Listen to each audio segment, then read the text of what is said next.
Assalamualaikum warahmatullahi wabarakatuh. Coba jawab dengan jujur. Ketika kamu melihat berita tentang Iran melawan Amerika dan Israel, ketika kamu melihat mereka berbicara tentang Palestina, ketika mereka tampil seolah-olah sebagai pembela Islam, apakah kamu langsung percaya bahwa mereka benar-benar sedang membela Islam? Atau jangan-jangan ada sesuatu yang tidak kamu ketahui, atau ada sejarah yang disembunyikan, atau ada akidah yang jarang dibahas ke publik?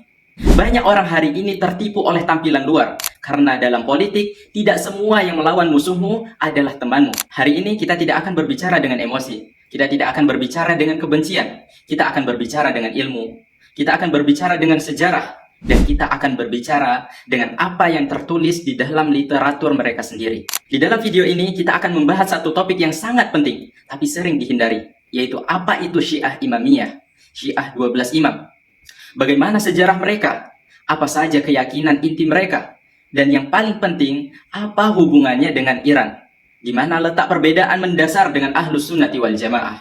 Dan kamu silahkan menilai sendiri dengan akal sehatmu dan hatimu yang jujur. Sekarang kita mulai dari awal, yaitu bagaimana sejarah mereka. Kita akan mempelajari perkembangan Syiah. Sekarang penting untuk kita pahami bahwa Syiah itu tidak langsung seperti sekarang, tapi mengalami perubahan dari waktu ke waktu. Hal ini dijelaskan oleh Ibnu Hajar al-Asqalani rahimahullahu ta'ala. Beliau membagi Syiah secara umum menjadi 4 tingkatan. Tingkatan yang pertama yaitu tasyayyu', hanya mengutamakan Ali dibandingkan sahabat yang lain, tapi masih mengakui keutamaan Abu Bakar dan Umar radhiyallahu ta'ala anhuma. Ini yang disebut dengan tasyayyu' awal, masih ringan dan belum ekstrim. Tingkatan yang kedua, mulai mengutamakan Ali di atas semua sahabat, termasuk Abu Bakar dan Umar, dan disinilah mulai muncul kelompok yang dikenal sebagai Rafidhah, yaitu yang didirikan oleh Abdullah bin Saba al-Yahudi.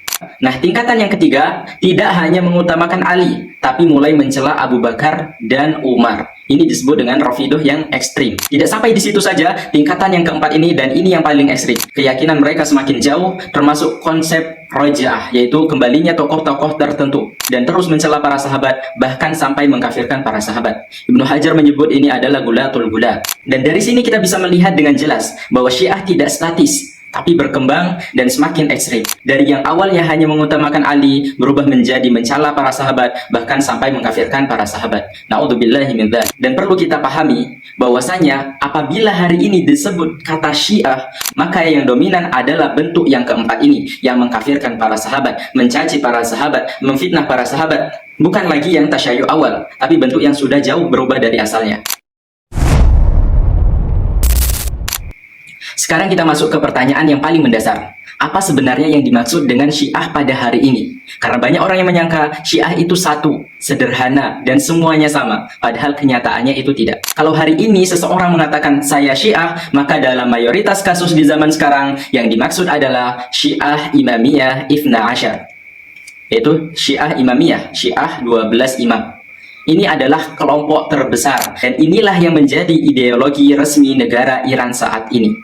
Apa sih yang mereka yakini? Yang pertama, dan ini yang sangat penting, mereka meyakini bahwa kepemimpinan umat Islam atau imamah bukan hasil musyawarah, bukan pilihan manusia, tapi langsung ditentukan oleh Allah Subhanahu wa Ta'ala. Maka artinya apa? Dalam pandangan mereka, kepemimpinan setelah Nabi Muhammad SAW bukan urusan umat, tapi bagian akidah, dan bukan sembarang orang yang bisa memimpin. Maka mereka meyakini bahwa kepemimpinan setelah Rasulullah SAW itu hanya sah jika berasal dari Ali bin Abi Thalib radhiyallahu ta'ala anhu, dan keturunannya bukan dipilih, bukan ditunjuk oleh umat, tapi harus melalui garis tertentu. Maka dari sinilah muncul juga keyakinan tentang 12 imam yang menurut mereka ditunjuk oleh Allah Subhanahu wa Ta'ala, memiliki otoritas penuh dalam agama, dan ini yang menjadi pembeda besar dan dianggap maksum, tidak punya kesalahan sama sekali. Dari sini saja kita sudah mulai melihat, ini bukan sekedar perbedaan kecil, tapi menyentuh akar dari kepemimpinan, otoritas agama, dan sejarah Islam itu sendiri. Dan mereka memiliki akidah Raja'ah. Dalam akidah Syiah Imamiyah adalah keyakinan bahwa Imam Mahdi akan kembali bersama sekelompok orang yang beriman sempurna dan yang kufur hakiki untuk menegakkan keadilan dan membalas kezaliman sebelum hari kebangkitan terakhir. Dan semua akidah mereka ini adalah kebohongan yang besar. Sejarah singkat Iran. Sekarang kita akan masuk ke pertanyaan yang sangat penting, yaitu apakah Iran sejak dulu memang Syiah?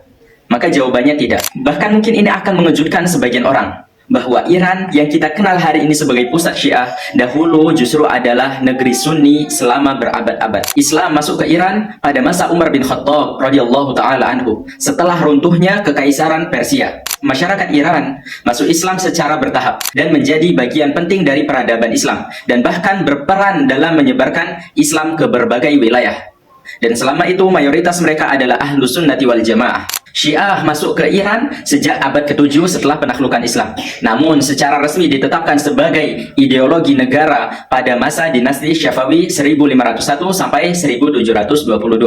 Ismail Syafawi menjadikan Syiah sebagai aliran wajib bagi penduduk Iran pada awal abad ke-16 yang mengubah Iran dari Sunni menjadi mayoritas Syiah Imamiyah. Dan ini bukan sekedar perubahan biasa. Banyak catatan sejarah menyebutkan bahwa terjadi tekanan terhadap keyakinan masyarakat, terjadi konflik besar antara Sunni dan Syiah, dan perubahan akidah dilakukan dalam skala luas.